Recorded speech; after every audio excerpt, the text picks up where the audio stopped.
Driverly.com, unlimited drama series. The glow from Claire's phone lit up our bedroom at 12:30 in the morning, casting shadows across her face as she typed furiously. Third night this week. I pretended to sleep, watching through half-closed eyes as my wife of 8 years smiled at whatever message she was crafting. Just work stuff, she'd say if I asked. Always work stuff these days. I'm Ethan Mallory, and I fix computers for a living. Not glamorous, but it pays the bills and keeps me sharp. Sharp enough to notice when someone's lying about their late-night digital habits. Sharp enough to see the new perfume bottles appearing in our bathroom. The extra care she took getting dressed for the office. The way she'd started locking her phone. Claire worked at Pinnacle Marketing, one of those glass tower companies that sprouted up around our little New England town like expensive weeds. She'd climbed the ladder fast, impressing all the right people with her ambition and her smile. Especially her new boss, Brandon Pierce. Brandon thinks we should expand the digital campaign, she'd say over dinner, eyes lighting up. Brandon suggested I take the lead on the Henderson account. Always Brandon this, Brandon that, like he was some kind of marketing messiah instead of just another suit with a corner office. The phone buzzed again. Claire's fingers flew across the screen.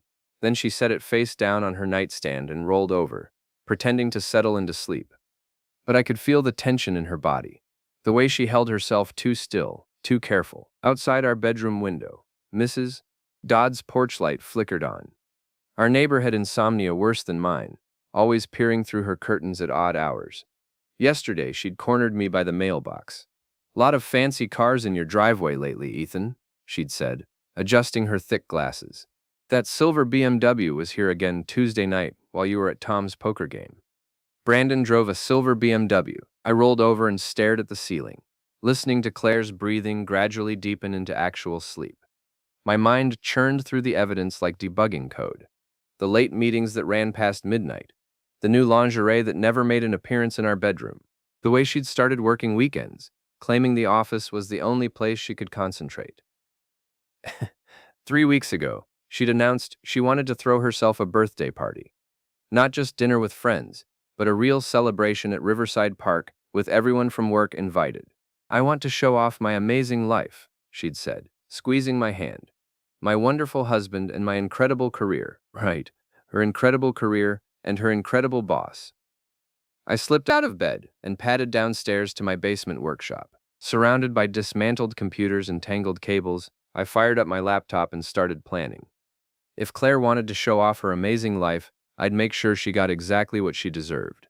"Now remember, honey," Claire said, adjusting her makeup in the bathroom mirror. "Brandon's going to be there with some of the other executives. Try not to embarrass me, okay?" I paused in the doorway, toothbrush in hand. "Embarrass you how?" "You know, your jokes. Sometimes they're a little..." She waved her hand vaguely. "Sharp. This is important for my career. Wouldn't want to damage your working relationship with Brandon," I said. She shot me a look in the mirror. "What's that supposed to mean?" "Nothing. Just that you two seem very close lately." Claire turned around, her expression carefully neutral. "He's my boss, Ethan. Of course we work closely together. That's how jobs work." "Right, jobs. Got it." She kissed my cheek, leaving a lipstick mark I didn't bother wiping off. "The party's going to be perfect. I've planned everything down to the last detail." That made 2 of us. After she left for work, I called my buddy Tom at the shop. Tom handled our security installations, ex-military guy, with a talent for electronics and a flexible relationship with privacy laws. "Need a favor," I said when he picked up. "What kind of favor? The legal kind or the interesting kind?" "The interesting kind." "How hard would it be to clone someone's phone?" Tom whistled low. "Depends on the phone and how much trouble you're willing to get into. The kind that's worth it. Meet me at Murphy's after work. Bring cash." Murphy's gastropub sat in the heart of downtown, all exposed brick and craft beer taps. Derek Manning ran the bar, guy I'd known since high school, who had a gift for remembering everyone's business. If you wanted to know who was sleeping with whom in our little town, Derek was your man. Tom was already there when I arrived, nursing a beer and scrolling through his phone. He looked up as I slid into the booth across from him. "So," he said, "want to tell me why you need to spy on your wife? Just call it insurance." He reached into his jacket and pulled out a small device that looked like a phone charger. "This'll do what you need. Plug it into any USB port near her computer, and it'll capture everything. Texts, emails, photos. But Ethan, yeah? Whatever you find, you can't use it in court. This isn't exactly legal. Who said anything about court? Derek appeared at our table with another round. You boys look serious tonight. Everything okay? Just business, I said. Derek grinned. Business, right. Speaking of which, your wife's boss was in here last week, Brandon Pierce, throwing money around like he owned the place, buying drinks for some blonde who definitely wasn't his girlfriend. His girlfriend? Tasha something. Rich girl. Drives a red Porsche. They've been dating about 6 months, though from what I saw last week, that might not last much longer. I pocketed Tom's device and left a 20 on the table. Thanks for the drinks. Ethan, Derek called as I headed for the door. Be careful, okay? Guys like Pierce, they don't play fair. Neither did I. Claire's birthday party was scheduled for Saturday afternoon. That gave me 4 days to gather intelligence, and I intended to use every hour. The device Tom gave me worked perfectly. Wednesday morning, while Claire showered, I plugged it into her laptop. By evening, I had access to her entire digital life. What I found made my stomach turn. The emails started 3 months ago. Professional at first, then gradually more personal. Brandon praising Claire's creative energy and passionate dedication. Claire responding with increasing enthusiasm, staying late to brainstorm new campaigns. Then came the photos. Nothing explicit, but intimate enough. Claire and Brandon at a restaurant I'd never heard of. Claire laughing at some private joke in his office. Claire wearing the red dress she'd claimed was for a client dinner I wasn't invited to. But the real treasure was buried in a folder labeled Meeting Notes. Voice memos Claire had recorded, apparently to keep track of office politics. In one, dated just last week, her voice was crystal clear. Brandon says if we can prove Ethan's business is failing, the divorce settlement will be minimal. He knows a lawyer who specializes in asset protection. I just need to be patient a little longer. I sat back in my chair, staring at the screen. She wasn't just cheating. She was planning to destroy me. My phone buzzed. Text message from an unknown number. Your wife's boss likes the Peninsula Motel, room 237, Thursdays at 2 p.m. I stared at the message, then deleted it. Someone else was playing this game too. Thursday afternoon found me parked across from the Peninsula Motel, a rundown place near the interstate that rented rooms by the hour. At exactly 2:15, Brandon's silver BMW pulled into the lot. 10 minutes later, Claire's Honda followed. I took pictures, not of them together, but of their cars, the timestamps, the motel sign. Evidence that could be verified, cross-referenced, proven in any forum that mattered. They stayed 90 minutes. When Claire finally emerged, she looked radiant in a way I hadn't seen in months. She checked her appearance in her side mirror, smoothed her hair, and drove away without a backward glance. Brandon came out 5 minutes later, already on his phone, barking orders at whoever had the misfortune to work for him. He was younger than I'd expected, maybe early 40s, with the kind of aggressive confidence that came from never being told no. That night, Claire came home with takeout from my favorite restaurant. Thought we'd have a quiet evening, she said, unpacking containers of Thai food. Just the two of us. How was work? Oh, meetings, presentations. Brandon had us working on the Peterson account all afternoon. The Peterson account. She avoided my eyes, focusing on dividing the pad thai between 2 plates. Very intensive. We barely had time for lunch. I watched her lie to my face with the same smile she'd worn when she promised to love me forever. Well, I said, I'm glad you're so dedicated to your job. It's important to me, Ethan. You know that. I do now. Saturday morning dawned bright and clear. Perfect weather for an outdoor party. Claire had been up since 6, checking and rechecking every detail. The catered lunch, the decorations, the guest list that included half of Pinnacle Marketing's executive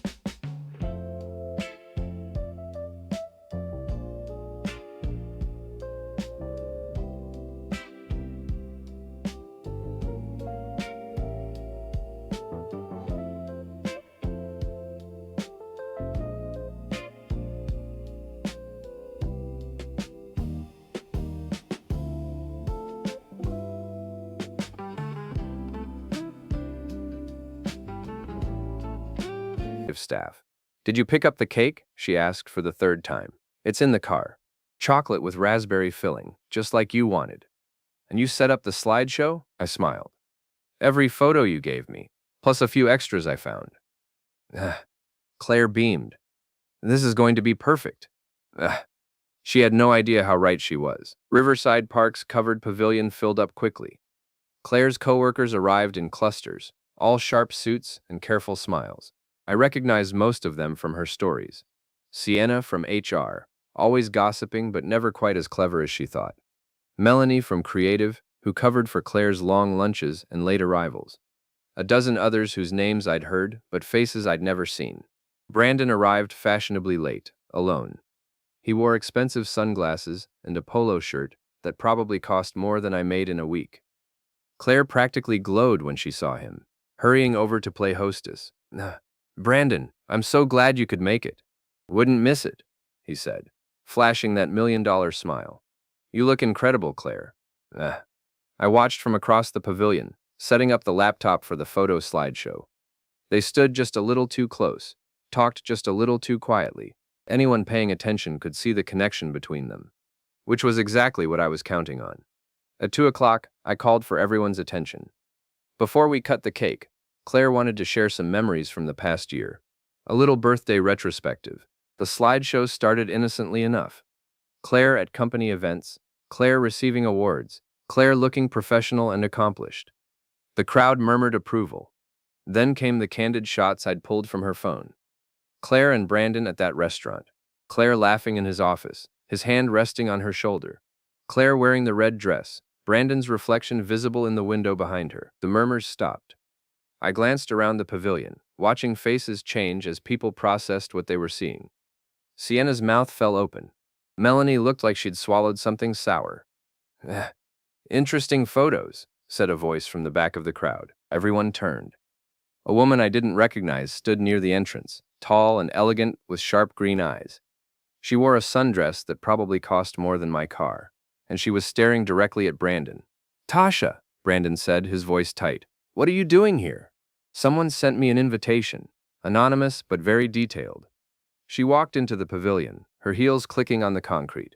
Lovely party, Claire. Though I have to say, some of these photos are quite revealing. Claire had gone pale. I don't know what you're talking about. Really? Because that's definitely you in the red dress, and that's definitely my boyfriend's office. Tasha's smile could have cut glass. Tell me, Claire, do you always work such long hours, or just on Thursdays at the Peninsula Motel? The pavilion erupted. Voices rose in shock and excitement as Claire's carefully constructed image crumbled. Brandon tried to approach Tasha, but she stepped back, her voice carrying over the chaos. Don't. We're done, Brandon. Completely done. She turned and walked away, leaving behind a crowd of stunned marketing executives and one very pale birthday girl. Claire stood frozen in the center of it all, her perfect party dissolving into gossip and whispers. I picked up the chocolate cake and let it slip from my hands. It hit the concrete with a wet splat, raspberry filling spreading across the pavilion floor. Oops, I said. Happy birthday, honey. The party ended quickly after that. People made excuses and fled, leaving Claire and me to clean up the debris of her celebration. She worked in silence, her face a mask of controlled fury. Brandon had disappeared immediately after Tasha's dramatic exit, probably trying to salvage his own reputation. The other executives followed soon after, suddenly remembering urgent weekend obligations. How could you do this to me? Claire finally said as we loaded the last of the decorations into my car. Do what? Show photos of your amazing life?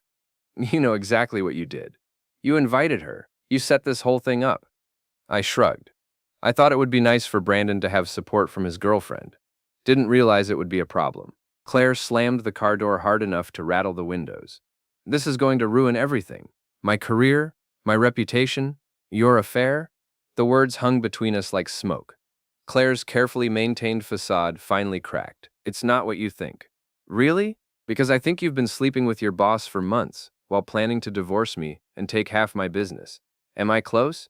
Her silence was answer enough. That night, Claire locked herself in our bedroom, while I retreated to my basement workshop. My phone buzzed with a text from Tom.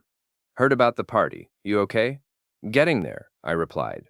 Another message appeared, from the same unknown number that had tipped me off about the motel. Nice work today. But this is just the beginning. They're planning something bigger. I stared at the message, then typed back. Who is this? No response. Sunday morning, Claire emerged from the bedroom, dressed for battle in her sharpest business suit. I'm going to the office to do damage control. On Sunday, some of us take our careers seriously. After she left, I drove to Murphy's. Derek was setting up for the lunch crowd, but he waved me over when he saw me come in. Heard you threw quite a party yesterday, he said, grinning. Tasha Pierce came by last night, buying drinks for everyone and telling stories about her cheating boyfriend. Sounds like you really stirred things up. Just showed some photos. Right, photos. Derek leaned across the bar. Word is, Brandon's in serious trouble at work. Apparently dating subordinates is frowned upon at Pinnacle Marketing. Who knew? I ordered a coffee and settled in to wait. If Claire was doing damage control, I wanted to know what kind of damage she was trying to control. My phone rang 20 minutes later.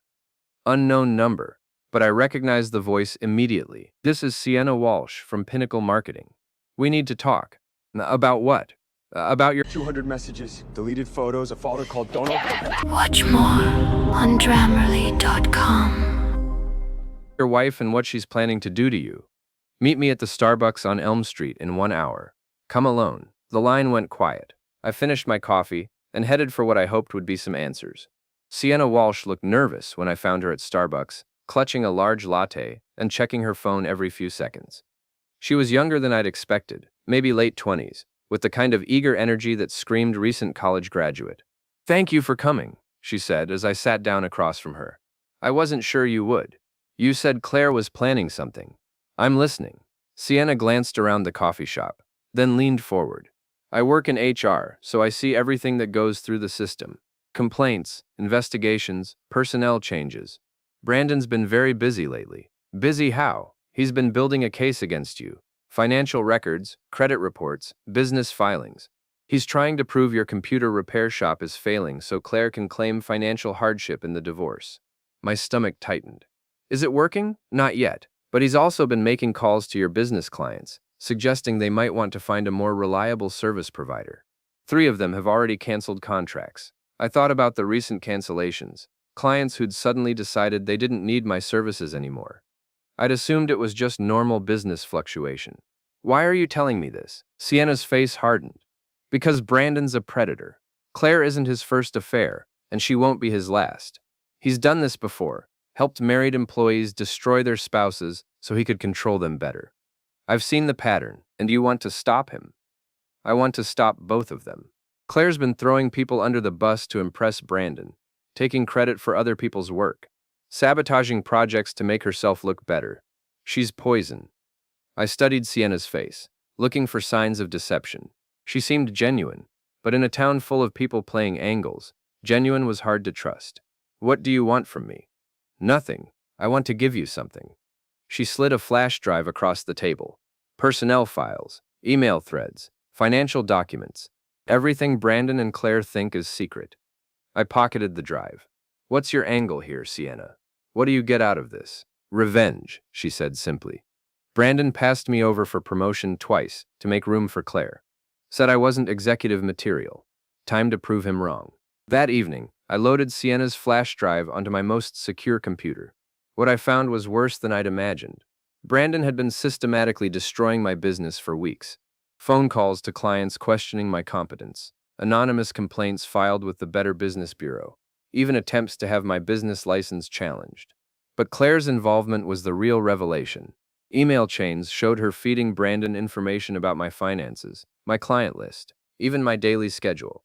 She'd been spying on me as thoroughly as I'd been spying on her. The final document was a draft divorce filing, already prepared by Brandon's lawyer. Claire was planning to claim emotional distress, financial abandonment, and irreconcilable differences. She wanted the house, half my business assets, and monthly support payments. At the bottom of the filing, someone had written a handwritten note. E's business should be worthless by the time we file. B's contacts are very thorough. I printed everything and locked it in my workshop safe. Then I started planning phase 2 of my revenge. If Claire and Brandon wanted to play dirty, I'd show them what dirty really looked like. Monday morning, I called in sick to work and drove to Brandon's luxury condo complex. The Silver Towers were everything you'd expect from a guy like him. All glass and steel, with a parking garage full of expensive cars.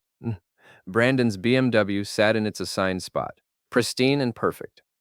I walked around it slowly, taking photos from every angle. No damage, no scratches, Nothing that would suggest tampering. That was about to change. Tom met me at a hardware store outside town, bringing supplies that couldn't be traced back to either of us. "You sure about this?" he asked as we loaded bags into my trunk.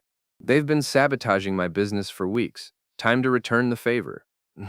"Just remember, if you get caught, I won't get caught." That night, I waited until 3 a.m. before returning to the Silver Towers. The parking garage was deserted.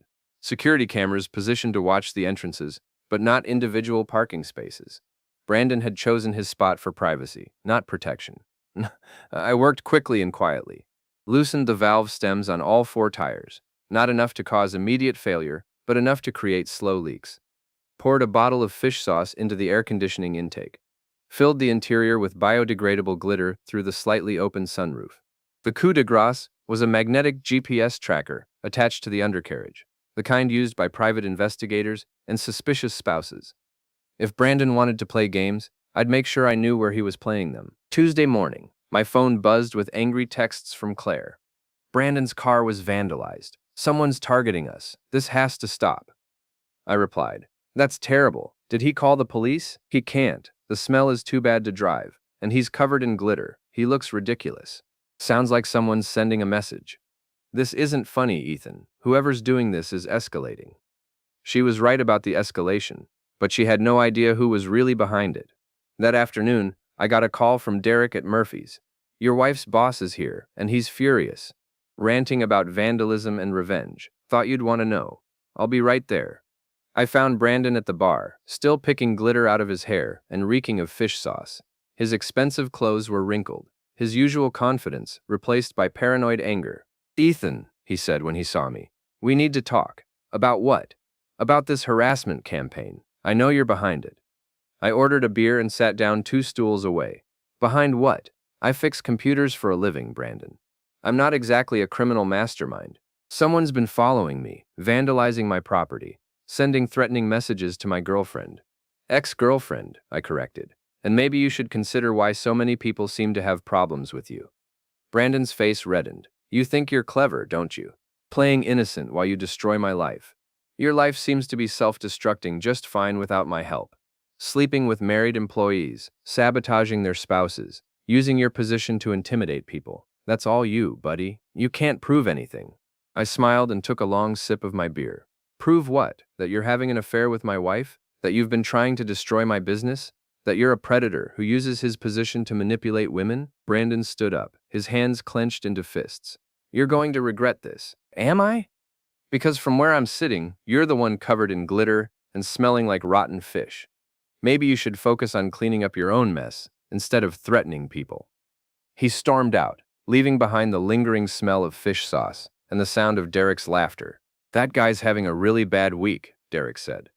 "It's about to get worse." The Pinnacle Marketing Annual Fundraising Gala was scheduled for Friday night at the Riverside Country Club. Black tie, open bar, and half the town's business elite in attendance. Claire had been looking forward to it for months, seeing it as her chance to shine in front of the company's biggest clients and investors. She spent hours getting ready, choosing a silver dress that cost more than most people's rent. "This is my night," she said, checking her reflection one final time. "Brandon's introducing me to the board as his successor for the Henderson account." "His successor?" "He's being promoted to regional director. I'm taking over his current position." Claire's smile was triumphant. "Everything's finally falling into place." I adjusted my tie and smiled back. "Yes, it is." The country club was decorated like something from a magazine, all white flowers and crystal chandeliers. I recognized most of the faces from Claire's endless work stories. Executives, clients, board members, all the people she'd been trying to impress for years. Claire worked the room like a politician, introducing me as her wonderful, supportive husband, while keeping one eye on Brandon's location. He looked recovered from his earlier troubles, back to his confident self in an expensive tuxedo. "Ladies and gentlemen," the MC announced, "please welcome Pinnacle Marketing's newest regional director, Brandon Pierce." Applause filled the ballroom as Brandon took the stage. He launched into a speech about innovation and teamwork, his voice carrying easily over the crowd. Claire watched from the front row, practically glowing with anticipated success. That's when Tasha made her entrance. She walked into the ballroom like she owned it, wearing a red dress that turned every head in the room. But instead of taking a seat, she marched straight to the front of the room and up the steps to the stage. "Excuse me," she said, taking the microphone from Brandon's surprised hands. "I have something to share with everyone." The crowd murmured in confusion. Brandon reached for the microphone, but Tasha stepped away. "My name is Tasha Morrison, and until recently, I was dating your new regional director. I thought you all should know what kind of man you're promoting." She pulled out her phone and connected it to the sound system. Brandon's voice filled the ballroom, crystal clear and unmistakably arrogant. "Claire's husband is nobody, a small-time computer guy with a failing business. Once we destroy his client base, she'll be completely dependent on me. That's how you control people, Tasha. You make them need you." The recording continued, Brandon's voice describing his manipulation tactics, his affairs with multiple employees, his plans to use Claire and discard her when someone better came along. The ballroom erupted. Board members looked horrified. Clients whispered among themselves. Claire stood frozen in the front row, her face pale with shock and humiliation. Brandon tried to grab the microphone back, but Tasha wasn't finished. "There's more," she announced. "Financial records, email threads, personnel files, everything you need to understand exactly who you've been trusting with your company." She handed a stack of documents to the nearest board member, then walked off the stage and out of the ballroom, leaving chaos in her wake. I found Claire in the bathroom 20 minutes later, trying to repair her makeup with shaking hands. "Did you know?" she asked without looking at me. "About the recording? I suspected Brandon wasn't as loyal as you thought. He used me.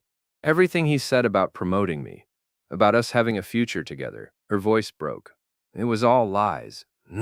I handed her a paper towel. "Yes, it was. What happens now?"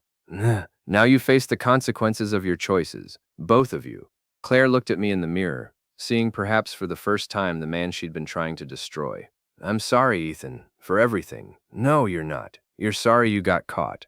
I left her there and walked back into the ballroom, where Brandon was being escorted out by security, while board members huddled in urgent conversation. The gala was over, and so was everything Claire had worked for. The fallout from the gala was swift and merciless. By Monday morning, both Brandon and Claire were unemployed. Pinnacle Marketing's board moved quickly to distance themselves from the scandal, issuing statements about their commitment to ethical leadership and workplace integrity. Claire spent the weekend in our bedroom, emerging only for coffee and bathroom breaks. When she finally came downstairs Monday evening, she looked like she'd aged 10 years. "I need to get some things from the office," she said. "Personal items. I don't think they're going to let you back in the building. Sienna's meeting me after hours. She still has her access card." I looked up from my laptop. "Sienna's helping you?" "She feels bad about what happened. Says she never meant for things to go this far." That was interesting. Sienna had been my inside source, feeding me information and helping orchestrate Brandon's downfall. Now she was playing both sides, positioning herself as Claire's sympathetic friend. "Be careful," I said. "I don't think Sienna is as innocent as she seems." Claire laughed bitterly. "Nobody's innocent, Ethan. We're all just trying to survive." After she left, I called Tom. "Need you to follow someone tonight. Claire's meeting with Sienna at the Pinnacle building. You think it's a trap? I think everyone's got an angle, including Sienna." Tom's report came back at midnight. They weren't alone. 3 other people in the building, including someone from corporate security. Your wife came out carrying 2 boxes and looking upset. Sienna stayed behind. The next morning brought more bad news for Claire. Her bank accounts were frozen pending investigation into potential corporate fraud. Her company car was repossessed. Even her gym membership was canceled when her corporate credit card was declined. "They're destroying me," she said over coffee. "Everything I worked for, gone. Now you know how it feels." She looked at me with something approaching recognition. "You planned this, all of it. The party, the gala, everything." I defended myself. "There's a difference. By ruining my life. By exposing the truth. You and Brandon were already ruining my life. I just returned the favor." Claire's phone buzzed with a text message. She read it and went pale. "What now?" I asked. "Sienna wants to meet. Says she has information about who's been feeding details to Tasha and the media. And you're going to meet her? I need to know who's been targeting us." I almost felt sorry for her. Even now, facing the collapse of everything she'd built, Claire still didn't understand that she'd been the architect of her own destruction. That evening, I followed Claire to Riverside Park. the same place where her birthday party had imploded 2 weeks earlier. She sat alone at a picnic table, checking her phone repeatedly. Sienna never showed up. Instead, a process server found Claire there and handed her a thick envelope. Divorce papers, already filed and awaiting her response. I'd had them prepared weeks ago, but held them back until the perfect moment. Claire read through the documents by the light of her phone, her face growing more stunned with each page. I'd claimed irreconcilable differences and requested an equitable division of assets, nothing vindictive or excessive, just a clean break from a marriage that had been poisoned beyond repair. She called me from the park. "You're divorcing me." "Yes. After everything that's happened, you're abandoning me when I need you most.